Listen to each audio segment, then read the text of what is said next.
Assalamualaikum warahmatullahi wabarakatuh. Salam sejahtera untuk kita semua.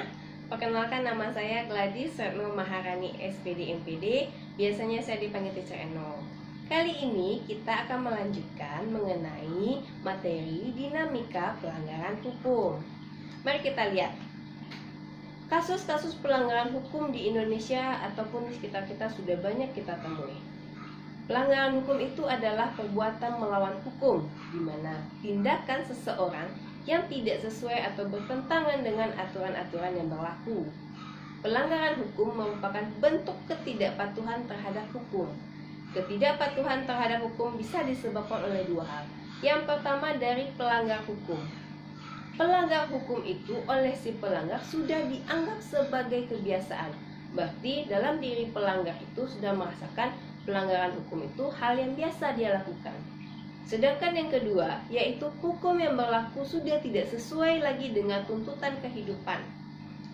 Itu adalah penyebab ataupun faktor dari ketidakpatuhan terhadap hukum.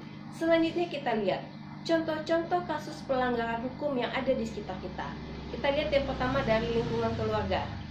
Mengabaikan perintah orang tua, mengganggu kakak atau adik yang sedang belajar, ibadah tidak tepat waktu, bahkan menonton tayangan yang tidak boleh ditonton oleh anak-anak. Itu adalah contoh dari keluarga dan banyak contoh lainnya. Kita lihat dari lingkungan sekolah.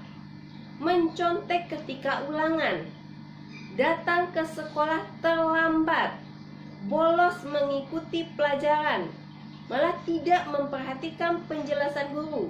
Itu juga termasuk salah satu contoh yang bertentangan dengan aturan di lingkungan sekolah dan banyak contoh-contoh lainnya. Kita lihat dalam lingkungan masyarakat. Mangkir dari tugas ronda malam, tidak mengikuti kerja bakti dengan alasan yang tidak jelas, bahkan terkadang main hakim sendiri, dan banyak contoh lainnya di lingkungan masyarakat. Sedangkan dalam lingkungan bangsa dan negara bisa kita lihat tidak memiliki KTP, tidak mematuhi rambu-rambu lalu lintas.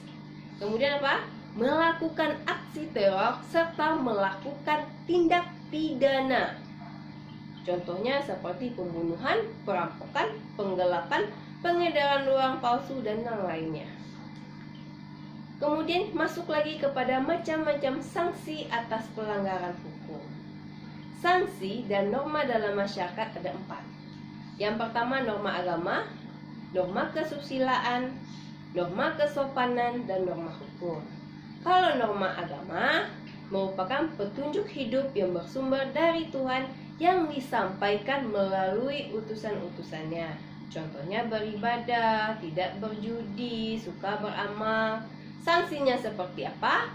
Sanksinya tidak langsung akan diperoleh setelah meninggal, berupa pahala atau dosa. Sedangkan norma kesusilaan adalah pedoman pergaulan hidup yang bersumber dari hati nurani manusia tentang baik buruknya suatu perbuatan. Contohnya apa? Berlaku jujur dan menghargai orang lain. Sanksinya tidak tegas karena diri sendiri yang merasakannya merasa bersalah, menyesal, bahkan malu. Kemudian norma kesopanan, di mana norma kesopanan merupakan pedoman hidup yang timbul dari hasil pergaulan manusia di dalam masyarakat. Contohnya menghormati orang yang lebih tua, tidak berkata kasar, dan menerima dengan tangan kanan. Lanjut, norma hukum, yaitu pedoman hidup yang dibuat oleh badan yang berwenang yang bertujuan untuk mengatur manusia dalam kehidupan berbangsa dan bernegara. Contohnya harus tertib, harus sesuai prosedur, dan dilarang mencuri. Sanksinya tegas dan nyata serta mengikat dan memaksa bagi setiap orang tanpa terkecuali. Sanksi hukum mengandung pengertian tegas dan nyata. Tegas itu apa? Berarti adanya aturan yang telah dibuat secara material, telah diatur dalam peraturan perundang-undangan, seperti hukum pidana mengenai sanksi yang diatur dalam pasal 10 KUHP. Dalam pasal tersebut ditegaskan bahwa sanksi pidana berbentuk hukuman yang mencakup hukuman pokok dan hukuman tambahan. Hukuman pokok terdiri atas hukuman mati, hukuman penjara. Sedangkan hukuman tambahan itu bisa berupa pencabutan hak-hak tertentu, perampasan, dan pengumuman keputusan hakim. Sedangkan pengertian sanksi hukum yang kedua yaitu nyata. Berarti adanya aturan yang secara material telah ditetapkan kadar hukuman berdasarkan perbuatan yang dilanggarnya. Contohnya apa? Pasal 338 KUHP menyebutkan barang siapa sengaja merampas nyawa orang lain diancam karena pembunuhan dengan pidana penjara paling lama 15 tahun. Itu secara nyata. Kemudian, bagaimana partisipasi dalam perlindungan dan penegakan hukum?